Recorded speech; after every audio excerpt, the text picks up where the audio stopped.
Hello, everyone. It's Miss Soyson. I hope you're doing well. Um, so today's lesson is called Refraction of Light. The past two lessons, you studied light. You looked first at what visible light is, what it's made up of. And in the second lesson, we looked at how light reflects off of objects, a specific law called the law of reflection. The angle at which light comes in is the same angle at which light reflects off of an object. So another behavior of light, besides light reflecting off of an object, light can refract. That's another behavior of light, and that's our focus for today's lesson. The words are very similar. There's only two-letter difference, a couple letters difference, but there is a specific. They are unique. So before we can appreciate refraction of light, we need to remember the speed of light. So the speed of light, remember, is 300 million meters per second. And we've talked about this before in class. That's pretty darn fast. That's taking 300 million meter sticks, lining them up tip to tip, and you're basically saying that light travels so fast that it can clear 300 million meter sticks lined up tip to tip in 1 second. So that's pretty darn fast. But when when light enters the Earth, specifically the Earth's atmosphere, the light has no choice but to react and travel through, react with and travel through different mediums. So for example, light doesn't travel through a medium in Earth. It's going to travel through the air in the atmosphere, which would be gases. Light can travel through water in a swimming pool or water in the ocean, and that would be liquids. And water can travel through solid objects, for example, a glass window. And what we have found out through research is that the speed of light actually changes when light travels through a different medium. So light will actually slow down when it travels through air or a gas medium. So it's going to slow down just a little bit, maybe about 15,000 meters per second, just a tad bit slower in gases. And then if light is traveling through liquids, it's going to slow down even more, and then it's going to slow down even more when light travels through solids. And it should make sense as to why. You see all this empty space here? It's going to be a lot easier for light waves to travel through without a lot of stuff getting in its way, acting like a barricade. A little bit more, little less space or room for light to travel through in a liquid, and then very little space, lots of obstacles at the molecular level for light to travel through. So it makes sense that light is traveling slowest in a solid. So if light breaks through a solid and enters a liquid, it's actually going to speed up a little bit. And if light breaks through a liquid and goes into the air or into gases, it's going to speed up even more. So that's just some prior knowledge you need to know for today's lesson. Okay, so this is an activity that we would have done in class. So hopefully the videotaping of this demo is going to be just as good. So watch this for a second. Okay, so I want to just clarify when I said, notice I'm not moving the camera. Obviously, I was wiggling and jiggling the camera a little bit, but what I meant was the camera was supposed to represent our head or our face if we were doing this demo in class. And what I'm saying is that we stayed still and we were not moving our head closer to the cup. We were not moving closer to the cup and looking down in. So our head stayed in position, the camera stayed in the same place, and then the coin reappeared. So it's because of the refraction of light that this optical illusion was able to occur. So first, what I recommend is that you get out a loose leaf sheet of paper and you practice drawing these light ray diagrams that I drew digitally on the screen here. So we're going to look at 3 different diagrams, and the 3 diagrams are going to explain this magic trick, this illusion of you see the coin, then the coin disappears, then the coin reappears. So this is diagram 1. Again, I highly recommend that you draw this, and when you draw light rays, you should have a ruler because the light rays should be straight. So first of all, you should understand why you see the penny in the first place, right? We already know that light ray diagrams are made up of 5 specific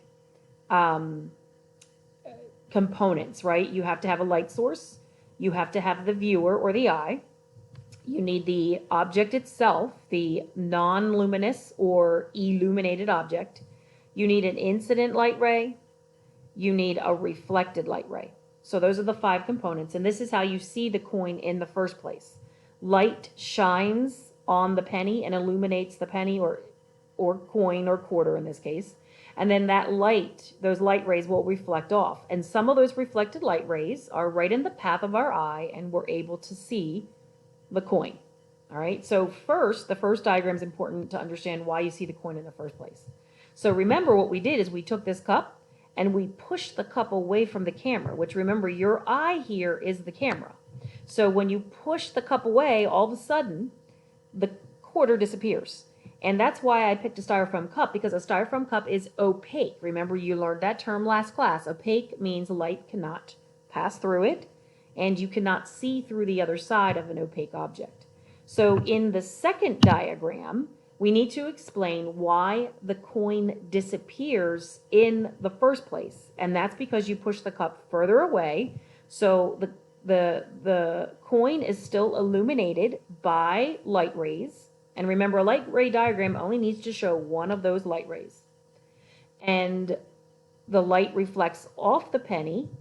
And as you can see, it goes out, but it is not received by a viewer or an observer or the eye. And that's why this person right here, or us in the camera, this is why we were unable to see the coin at this point. So then what we did is we kept the camera right here. We kept the camera here, or the viewer here, and then we added some water. So in diagram 3, we're just going to draw this blue water line here. And when you do that, you're actually changing the medium through which light is traveling. See, the original light is traveling through air, and it's traveling pretty fast. Not as fast as it does if light was traveling through a vacuum, right? A little bit slower than 300 million meters per second. So this light comes through the air, and then what it does is it crosses the medium. It leaves the air, and the light ray enters the water. So it's going to slow down, and this is the phenomenon. When light changes medium, from one medium to another, it's going to change speed. And the changing of speed of light is going to cause the light to actually bend. And the name for the bending of light is called refraction. So refract is the verb, refraction is the noun, and they are synonyms for bending. So when light speeds up or slows down, it will bend or refract. What causes light to speed up or slow down is a change of medium. As light exits one medium and enters another, its speed will change, thus causing the light to bend. Now in this scenario, light is going pretty fast in air, and then it will slow down in water, so it bends. So this incident light ray will still strike the penny. It will reflect off the penny at the same angle it hit. So there's your, right here, you got a perfect V here because you got the law of reflection. But again, we're about to get to a change of medium. So as the light travels through the water and exits the water and enters the air, it's going to change speed. Specifically here, it's going to speed up because it's going from a denser medium of water or liquid and going into a less dense medium of air. So at this point where the light ray exits water and enters air, it will speed up, and that will cause the light ray to bend. So look what would happen normally. Normally, if the medium did not change, this reflected light ray would continue to go in a straight path. Sorry, my mouse got out of the way. In a straight path this way.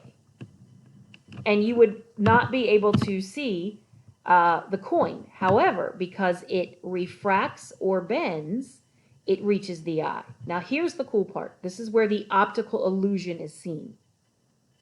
Optical illusion means that it's not really there. Well, the brain and the human eye work together to allow us to see.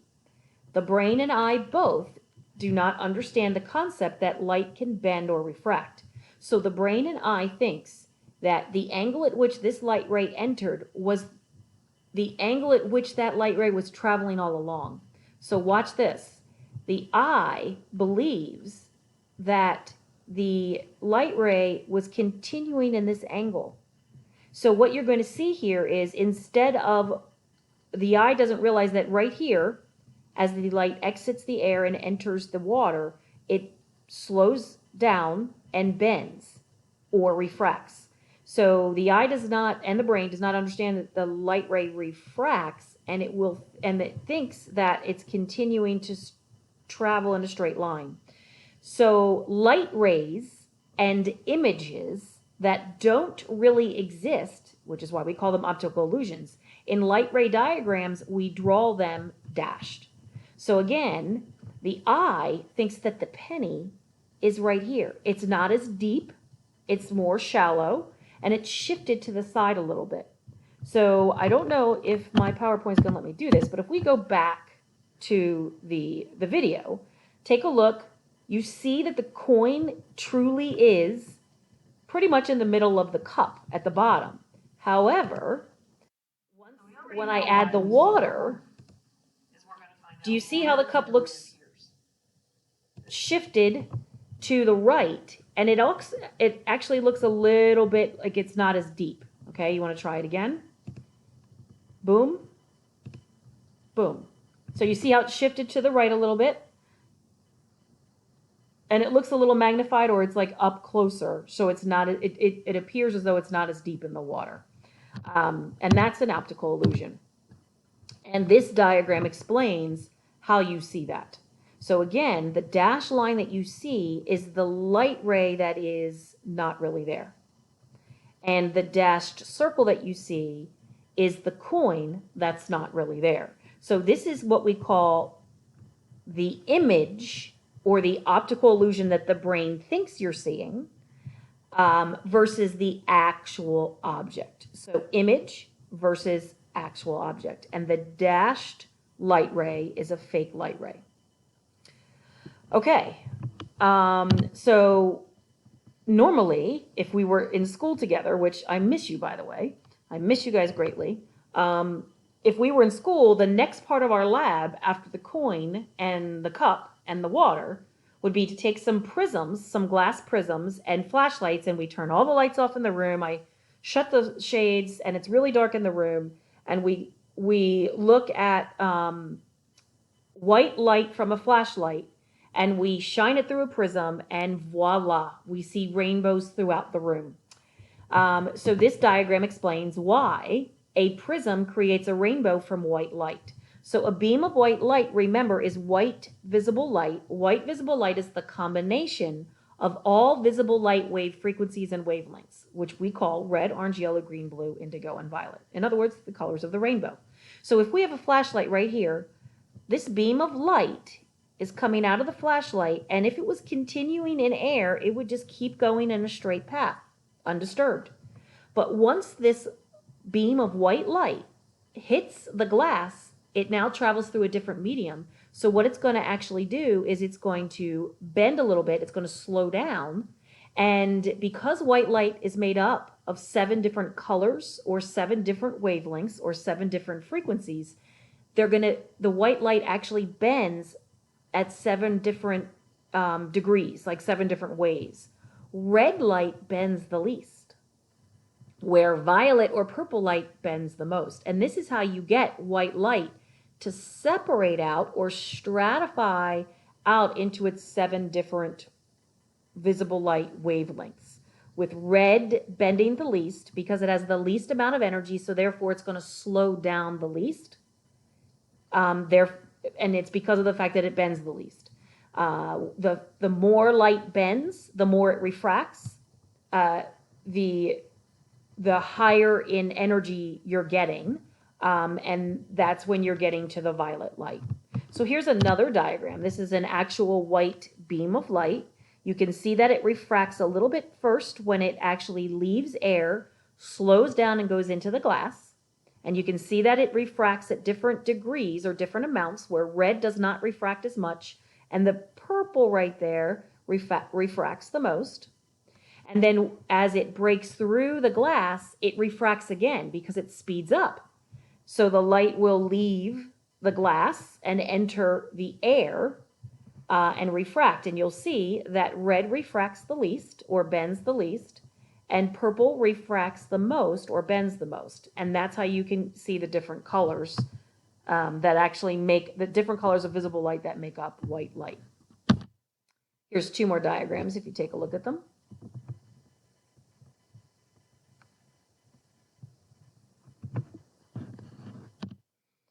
So here's some real life examples of refraction. Have you ever seen like a spoon in a glass of water that looks broken? Or a pencil in a glass of water that looks broken? Or a straw that's in a glass of water that looks broken? That's because light refracts. So when light shines on the red and green straw or the yellow pencil, it first will, this part of the pencil is exposed to the air. So light will shine on the pencil, reflect off the pencil and go into your eye, and you see the pencil like normal. However, the light rays that hit the bottom of, or the tip of the pencil, those light rays are going to change speed before they actually hit the pencil. They slow down after they leave air and go into the water. They reflect off the pencil, and then as they reflect out of the water, and actually out of the glass here, because this is, you know, a transparent glass, it will leave water and go into glass, change speed, and then it'll leave the glass and go into the air and change speed. And then that refracted light ray will hit your eye, but your eye does not know that the light refracted, so it's going to trace it back to a fake image, which is what you see here and here. So men and women who spearfish, they have to understand the law of refraction in order to spearfish accurately and correctly and be successful and actually spear the fish. So this person is not actually seeing two fish. The diagram here is trying to tell you that this is the actual fish, but this is the fake fish the person is seeing when they're looking from out here in the air down into the water. I think you've probably experienced this in the summertime when you're swimming, when you throw something in the deep end and you're like, oh, there it is right there. But then once you get in the water, you're like, oh, it's not where I thought it was. I have to move over a little bit. It shifted a little to the right or to the left. And that's because the reflected light that was coming off the object that you threw into the water refracted after it left the water and before it entered your eye. So remember here that you first, you have to have a light source, right? So that's supposed to be the sun. Let me make this bigger, thicker. Okay, so you have the sun. Sorry, I'm using my mouse with my right hand and I'm left-handed, so it's not perfectly straight. But you have light that will, let's try that again. Light that will come down, and again, this is why I want you to use rulers when you do light ray diagrams so that your light rays are not squiggly. But once it hits the water, it's going to slow down a little bit. So instead of going straight, it's going to bend a little bit, reflect back off as it escapes the water. It will slow down and refract because it's bending, and it comes to the person's eye. Now remember, the eye and the brain work together to allow us to see, and the eye and brain cannot grasp the concept that light bends. So the angle at which the light came in and entered the eye is the angle at which the brain thinks the light was traveling all along. So if you travel that back in a straight path, boom, there's the fake fish. Notice how that's a fake light ray, and that's why the artist did the fake light ray in dashed red. But the actual light ray they did in like a gold color, a solid gold color. And then the image of the fake fish is like kind of like a shadowy gray. Sometimes it's a dashed image. so that you know that is a fake image, it's not the actual object. All right. So again, just take a look at this diagram. You have a light ray that comes in and illuminates the fish. It reflects off the fish, and instead of going straight, see there, it will bend. And the artist of this diagram is showing you how much it actually bends, it meaning the light ray. So as it exits the water right here and enters the air, this is the moment of refraction. This is when the light bends simply because of a speed change. It slows down as, in this scenario, it speeds up as it exits water and enters air, and it will refract. And remember, as it enters the eye does not know that it refracted, and it will trace it back in a straight line. So this is the fake fish, or the image of the fish that it sees. There is a slight error in this diagram because it's showing that the incident light ray does not refract, and it should. So you really should have the light ray coming from here, and then it bends, but there should be refraction happening right here, and it's not. So that's an error of the diagram, which I just realized. Here's another diagram. Why are there two light rays? Because remember, the sun, in this case, the sun would be, right here. It's releasing billions of light rays, and in a light ray diagram, the artist is really only showing one, maybe two. So this artist is showing two light ray diagrams. So you should have two light rays. Oh gosh, that's so crooked. Two incident light rays coming in, and remember, they're going to actually bend right here as the light ray exits the air and enters the water. So that's a medium change. So the light will actually slow down because it leaves a less dense medium and goes into a more dense medium. So it'll slow down and refract. And then it'll hit the chest, the treasure chest. It will reflect off the treasure chest. And normally, if it continues to if it, meaning light, continues to travel in water, it would continue in a straight path. But as you can see here, it refracts. It refracts as it exits the water and enters the air.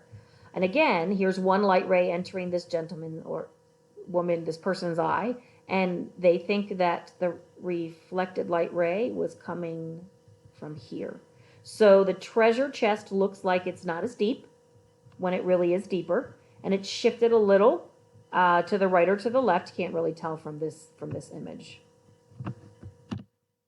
So how about you try it? Finish this diagram to make it complete. You're going to label it with incident rays and light rays, but also the other three components that make a light ray diagram. So think about that for a second. What would you label A? And then where would the optical illusion of the penny appear? Think about that for a second. So hopefully you're looking at the arrowheads. So this light ray right here that's bending, that's your incident light ray. This light ray here that's reflecting off the penny, that's your reflected light ray. So right away, your light bulb or the sun needs to go here, right? The luminous object needs to go here. And the eye, which you can't see that, the eye needs to go over here. So it's just not showing up. I don't know why. Maybe put it up here. Okay. Eyelashes. Oh, so pretty. So that reflected light ray goes into the eye. So again, your eye thinks that the angle at which the reflected light ray is entering your eye is the angle at which it was traveling all along. So let's take this all the way back to the water, which would be right about here. And then what we're going to do is we're going to continue that light ray, which I guess should be red, if we were keeping the same color, with a dashed line, and then we would show the penny. Okay, there's the penny, and notice how it's all dashed because it's a dashed image. It's fake. It's not really there. This is where you think the penny would be, right about here. Letter A represents a light behavior called refraction. It means the light is bending.